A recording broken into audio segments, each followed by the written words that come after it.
Welcome to Around the Weird. Here's your host, the museum curator of the strange and unusual, Mr. Nothing. Thank you, mysterious voice, and welcome back to Around the Weird, a booktube channel where I talk about all the unusual and out of the ordinary literature that I have found in my travels. Today, I don't want to talk about a specific book, but rather I want to do the end of the month business that I always do with a June wrap-up and a July TBR. For the month of June, I think I read about the average that I usually read. A couple books here and short stories and some really good poems. I'd say the short stories weren't as quality as I was hoping for. Just a couple of maybe forgettable or just silly, maybe not the serious short stories that I was hoping for that I found in previous months. But hopefully in the month of July, I'll find something more engrossing there. I have some stuff planned for July, which I'll talk about in the TBR, but there is, of course, some vacation stuff that is going to prevent me from making videos and really reading in general. But I'll talk about that when I get to the TBR. So without further ado, let's talk about the wrap-up and the TBR. I'll do the wrap-up first, of course, and then a TBR, and then we'll move on from there. So for the month of June and the wrap-up, the books that I read include We Need to Talk About Kevin by Lionel Shriver, which I thought was probably the best read for the month of June. It was a book recommendation from my friend Bevan. Shout out to Bevan, of course, who still doesn't have a booktube channel yet, but she's in the process of trying. We Need to Talk About Kevin was really impactful.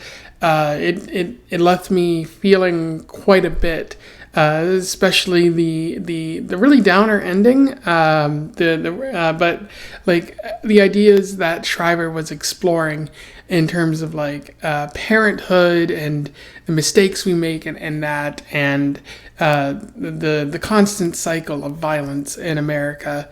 It was worth discussing, and she writes so impactfully that it really left me feeling quite a bit. And so I do think it is important to talk about. We need to talk about Kevin, and I recommend that you go and read it. Something funny that happened was I kept pausing every couple pages because of the writing that was so good, and like it left me thinking a lot. And Bevan would message me every so often, being like, "Have you finished the book yet? Have you finished the book yet?" And I was like, "No, there's just so much to think about. I have to stop. I can't just rush through this book. It's meant to be enjoyed." So that I think that speaks to the quality of the book there. And then I also read Coraline by Neil Gaiman, which I thought was a lot of fun. Certainly more enjoyable than the Graveyard book, because it felt like there was more substance there, more to enjoy. And the Graveyard book was just vague, kind of disorganized in a way. And I don't think there was anything like... I don't think Neil Gaiman knew what he was trying to say with the Graveyard book. Coraline was a lot more fun to read. And then I also read A Woman Is No Man by Etaf Rum, which I thought was very sad, very, very heartbreaking in what was being done in the book. But also kind of important because Etaf Rum was talking about Palestinians in America, but also back in Palestine, and how the society, or Palestinian society, is very... patriarchal, and how that disadvantages the women, and how there's a need for change if you're going to like allow women to expand and grow, and not simply be there, and the way that things are now often leads towards violence towards women. And so fixing the system, addressing the problems therein, are much better than pretending that everything is normal, or proclaiming a progressiveness that doesn't necessarily exist. There were a lot of problems with the book, such as like Room repeating the message over and over and over, like without kind of not understanding that we get it, or something like that. that like you don't have to repeat this message over and over and over. Like we kind of understand, and to do it this way kind of makes us feel like you think we're stupid. I thought that was a problem with the book, although some of my peers did not think that, so perhaps I am alone in thinking this. I also read The Beautiful Things That Heaven Bears, which I thought was fine. A couple weeks later, it doesn't have that strong of an impact on me one way or another. I think it's just an interesting immigration story, not much to it. I also read Flink, by Doug TenNapel, which I thought was good, like a very interesting story, although there are a number of issues, such as the need to fix everything in the end, and resolve all the sad parts of the story and make it seem like everything's okay. But also the author, Doug TenNapel, is problematic, anti-trans, sort of conservative reactionary, and I can't get behind that, which is why I didn't talk about it on the channel. I'm only mentioning here because it's something that I read. And so, unfortunately, although Flink was interesting, probably not going to seek out the author in the future because they're a terrible human being. I also read Derek Kirk Kim's Same Difference, which I thought was very thoughtful, very impactful in terms of, the things that we feel and how our lives may feel like, or it may feel like our lives are passing us by, or that other people are in a better place than us, but ultimately that doesn't really matter, and that it's wrong to compare yourself to others in that way. Very important. I wish I had read it like maybe 5 or so years ago, because then it would have probably been more impactful when I got my degree, and like my master's degree in particular, and I didn't feel like maybe my life should have been in a different place than it was so far into my 20s or something like that. But yeah, that's a pretty good read right there. Definitely recommend Same Difference. I also read The Ethical Slut by Janet Hardy and Dossie something or other. I'll put it up there. But it was really eye-opening to me. It was just about sexual openness, sex positivity, polyamory, those ideas, kink and whatnot. And as I said, it's very eye-opening. In particular, it's something I wish I had read 10 years ago because of its sex positivity, because of what they talk about, how like jealousy is unhealthy for you. If I had known that, like in my early 20s, if I had known that in college, like I could have saved myself a lot of heartbreak in the process. So that book was written in like 97, and I read the 2017 update. So I recommend that you go read it. You might learn a few things about sex, about polyamory, about relationships in general that you didn't know about before. I also read George Bernard Shaw's Pygmalion, which I had read before, but I'm happy that I reread it because I saw it from a different perspective this time. That it was good and especially prescient in the current period of time. As more people of wealth try to control not only the poor, but also poor women, and control their actions. And I don't think it's directly political, but it does have a lot to say about how maybe having money doesn't make you a better person, and similar ideas like that. And then I also read, which the video should come out soon, or already has at the time that I'm talking about this, "The Girl Who Drank the Moon" by Kelly Barnhill. I said a lot of good thoughts in the review, but I thought it was ultimately a very good story, very powerful, very emotional. But I did want more from it, and perhaps because it's young adult fiction, maybe I shouldn't want more, or like maybe I shouldn't expect more because it's not aimed at me in particular. But I thought the ending was, it left me wanting. Like it felt like the ending wasn't very, very good because it didn't really focus on the characters, and it kind of avoided certain ideas, such as actually punishing those who seek to oppress others, and it was really quick to try to forgive, and there are a whole bunch of other issues there. But despite all that, it was still one of the more interesting reads that I had in the month of June. And I can kind of see why it won a Newbery Medal. Also, kind of can't see, but I think I'll leave that up to you, because I do recommend this, even though I didn't really like it. I do think that there is an audience for it out there. And even saying that, like, I do think high school Mr. Nothing would have definitely enjoyed The Girl Who Drank the Moon if he had read it, if the book had come out during that time. So, I think that's more praise for it than anything else. I also read a number of short stories during the month of June, including Death Is Not an Option by Suzanne Rebecca, and I keep having to look up what the plot was about, so kind of forgettable. I thought it was interesting at the time, but not really something I'm going to remember in the long term. I also read Cool Air by H.P. Lovecraft, which I thought was creepy, a lot of fun in that way. Always good to read creepy short stories outside of the spooky months, because you might want scares any time of the year. So I think that's a really fun short story to go out and read. And then I also read Shrek, the book version of it, which I thought was a lot of fun. I definitely recommend that you read it, because it does kind of invert the classic fairy tale formula, which is something that children need to read, so that they don't go along believing those classic fairy tales that are like only beautiful people deserve love or something like that.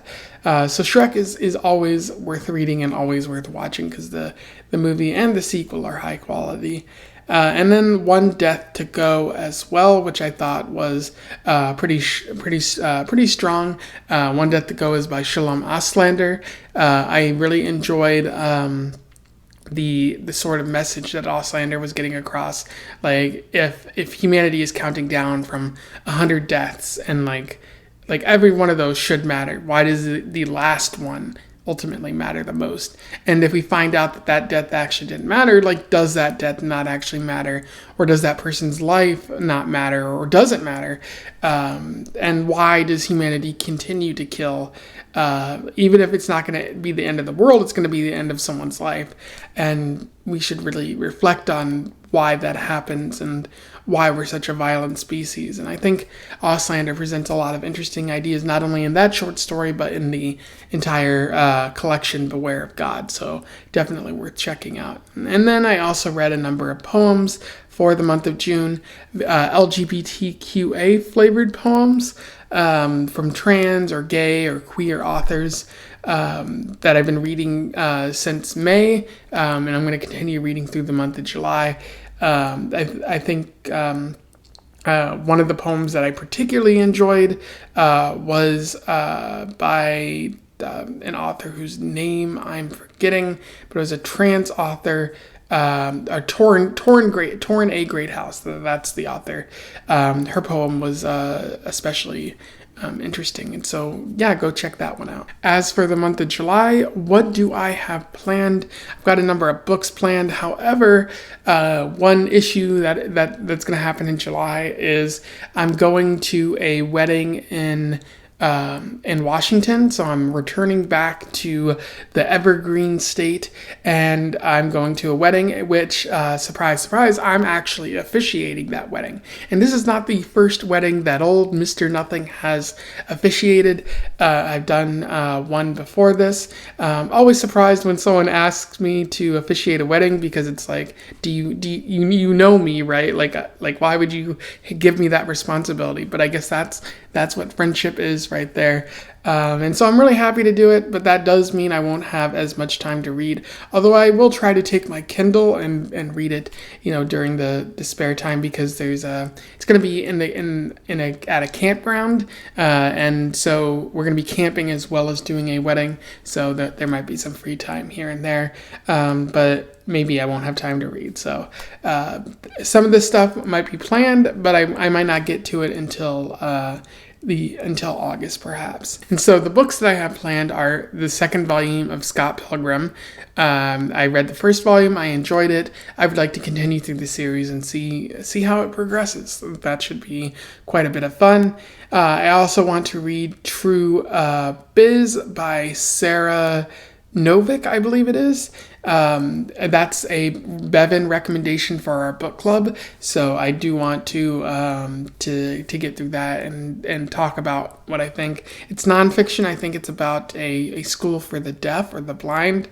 So that's also something that I'm very interested in as it pertains to disability and accessibility. So I'll probably have a lot to say about that. I also plan on reading The Hobbit, which I'm going to do a buddy read for with my friend Cassie. Shout out to Cassie. She's really cool as well.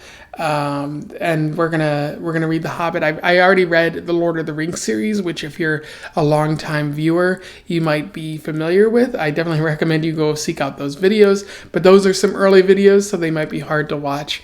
But I definitely enjoyed them, and I hope that The Hobbit is of similar quality, although this came out before The Hobbit, so perhaps Tolkien hadn't perfected his craft yet. I also want to read a number of books that I got from the library, including one called Marcello or Marceau by a French author. Basically, the description is something about people in a wealthy circle discovering that maybe some people are merely pretenders or something like that. I don't know. It kind of sounds interesting, but it also might be like elitist propaganda or something like that. But I still want to check it out. It's always fun when you encounter random books from the library. I also want to read Catch 22 by Joseph Heller, I believe that his name is. Lucas over at the Bits of Lit has already read it. So, and he kind of had high praise for it. So I want to check it out and read it. And I feel like now is a timely point for having read Catch 22. So I look forward to that. And then I also want to read Fleishman is in Trouble, if I'm pronouncing that correctly. That is another Bevan recommendation from our Google Drive shared list of things that I recommend and things that she recommends. And after reading We Need to Talk About Kevin, which was also a Bevan recommendation, of course, I have high hopes for this one, although I don't think I think she mentioned that it, like the rest of the books on the list weren't as the same quality as We Need to Talk About Kevin, but I look forward to at least enjoying this, because you can never go wrong with a Bevan recommendation. And then I also have some short stories planned for the month of July, including Pippi Longstocking, which is by a Scandinavian author. This was recommended by one of my Danish friends, so I'm going to actually look into that. Another short story by Cynthia Ozick, who I don't know much about, but she was recommended to me from one of the short story lists that I found, and a number of other short stories as well, probably random reads that I pick out from the library. And then I have a number of poems planned from LGBT poets through the month of July.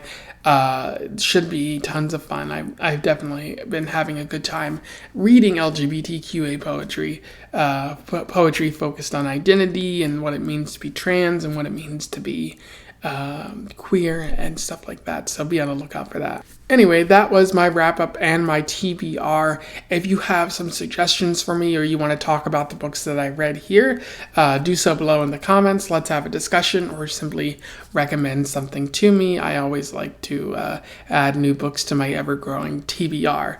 Otherwise, don't forget to like, share, and subscribe so that more people can find out about the books that I talked about, and also about this channel, so that they can join me in the fun if they want to.